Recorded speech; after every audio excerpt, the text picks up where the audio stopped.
లౌకిక సుఖాలన్నీ కూడా శాశ్వతమైనవి కావు, అనిత్యాలు అనేటువంటి విచారాన్ని ఇప్పుడు చెబుతున్నారు. దాని మీద అసలు మనకి అంత విపరీతమైన ఒక బంధం అది ఎట్లా పోతుంది?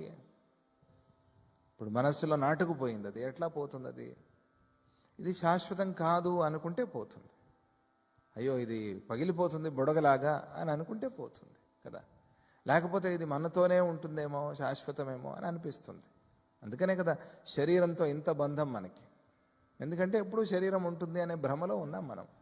ఎప్పుడూ ఉంటుంది ఈ శరీరం అని. ఉండేది కాదు, ఇది పోతుంది, ఒక సమయంలో పోతుంది. ఎంతవరకు ఉండాలో అంతవరకు ఉంటుంది. ఈలోగా దాన్ని వాడుకోవాలి, ఒక బండిలాగా, ఒక వాహనంలాగా వాడుకోవాలి. దీన్ని దాటడానికి వాడుకోవాలంత. దానికి సేవ, యోగ సాధన, జ్ఞాన మార్గము, భక్తి, జ్ఞాన, వైరాగ్యాలు ఇవన్నీ కూడా దానికి ఉపయోగపడతాయి. దానికి అవన్నీ ఇంధనాలు ఈ బండి సరిగ్గా పోయి చేరటానికి.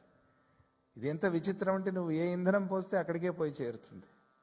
మనం ప్రపంచంలో అట్లా చూడం. ఇంధనం పోస్తే ఎక్కడికైనా పోతుంది, కానీ దీనికి వేరే వేరే ఇంధనాలు ఉన్నాయి.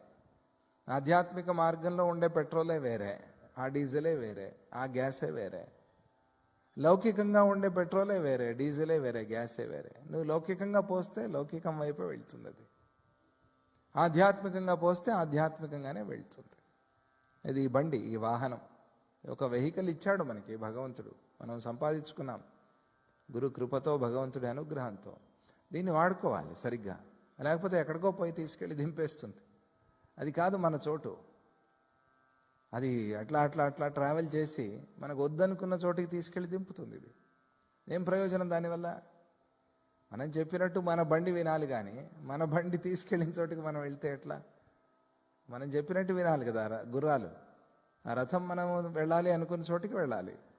అది ఇష్టం వచ్చినట్టుగా వెళ్ళిపోతే అలా కాకూడదు. అందువల్ల ఈ ఆధ్యాత్మిక సాధనతో దాన్ని మనం ఆ లక్ష్యాన్ని, ఆ సాధ్యాన్ని పొందాలి.